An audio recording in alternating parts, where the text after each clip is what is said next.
Good morning. This is Gary Scarano on the SunRise podcast. We're part of Dr. Surajit Khanna's Returning Youth Initiative, where we are returning post-incarcerated young adults and at-risk young adults back into society by providing them jobs, room and board, and also training, education, with the opportunity for business ownership. We are on every Monday and Wednesday, and the SunRise podcast highlights individuals who have experience with incarceration, or their families, or organizations that deal with incarceration. And today we have an very interesting person by the name of Erica Rivera, who's going to talk about sexual safety, which is a very important part of being safe and making sure that you and your loved ones are safe so they don't get accosted and by someone who is obviously a criminal. Erica, good morning. How are you? Good morning. I'm doing great. Thank you for having me. You're welcome. Quickly, tell us about yourself and your organization.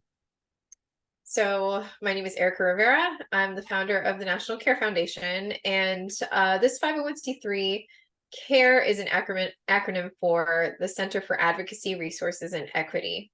So I developed this foundation through my own personal experiences. The mission of the foundation is to provide resources and different outlets for sexual assault and domestic violence survivors in order to better their quality of life. So living, in a rural area where there weren't too many resources for sexual assault survivors like myself, that's kind of where this idea was birthed in order to provide more resources for our community. Okay, thank you. And also, you came about this through a very personal situation that you experienced when you were young. You don't have to give too much details, but from a high level, tell us what happened. So as a child, I went through a sexual assault with a family member. And then as a teenager, I went through a sexual assault, and then one more time in the military. And so throughout three times, Erica? I'm so sorry. Three times. Yeah. It's crazy. Now I kind of talk about it matter-of-factly, and I can talk about it pretty comfortably.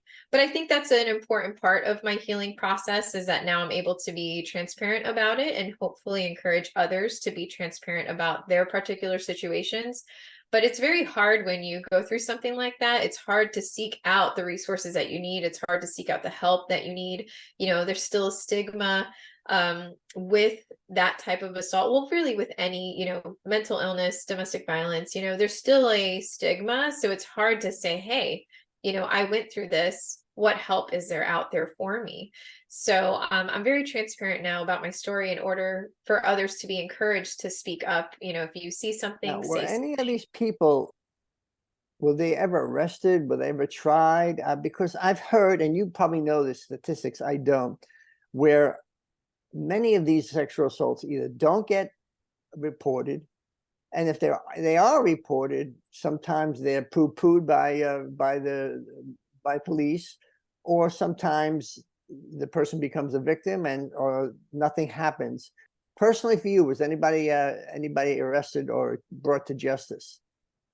Unfortunately, not really. So obviously with the family member, that was something that was kind of swept under the rug. Now, when I was raped at 17, that individual, I ended up reporting it to law enforcement 2 weeks after, which is, it's common now that I've studied this and I'm a victim's advocate. It's actually common for people not to report right away. And it's for the same reasons, the stigma, the fear, but I was able to report it, and the state of Florida pressed charges. My family did not. And so this was kind of an ongoing case for about a year.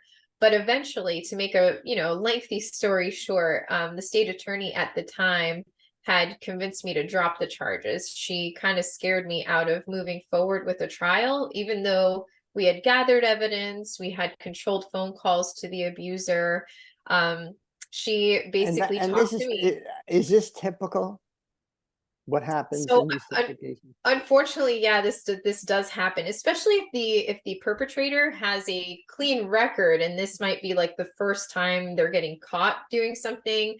it's almost harder to bring that, to bring that case to justice. Like, so with him, it was, he hadn't had a record prior, and the state attorney had mentioned basically all the cons. She didn't really talk about the pros too much, but everything that could go wrong if we did take it to trial. Now, I want to ask, I wanted to get to your advice for people. Would you say if it happens to somebody, should they or should they not report it? Because I think what's happening is people hear stories like you and think, oh, it's not worth it. But we have to change that.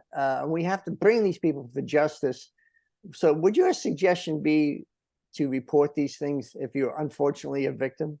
Absolutely. Absolutely. I look back sometimes and I wish that I had told the state attorney, no, I want to move forward with this. But I was, at the time, she was the only adult really in my life that I could talk to, since my parents were not involved. And so I just took it as, okay, if she's a person of authority, then I'm going to take her advice. But now looking back, I kind of regret that decision.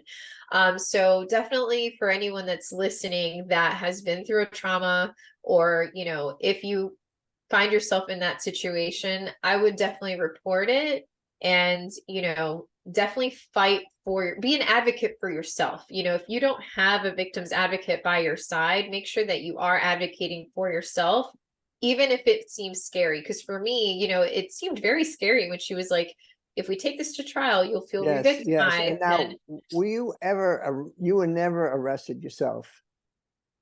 No, well, I But actually, actually, I was arrested for a different situation. It was a domestic violence situation where my abuser actually called the cops on me for defending myself. So this person put their hands on me. At the time, I felt like it was the right thing to react so that I could get away. And this was in my home, so it was very scary. This happened in my home, and I live very close to the beach, so I ended up running to the beach after I hit this person to get off of me. my Ran to the goodness, beach. my goodness. It was a mess. Like, and I have never gotten in trouble before in my life. Like, I'm that person. So Well, I'm Erica, like, my heart goes out to you. You were, I hate to say it, sexually abused 3 times, arrested when you were defending yourself another time. What was it like when were you incarcerated, or oh. was it just an overnight thing? So it was an overnight thing. So this person called the cops while I had been to the beach, trying to escape from him. And so once I came home, the cops were ready to take me in. I did my best in that moment because of my past. In that moment, I was trying to advocate for myself, and I'm like, this is not okay.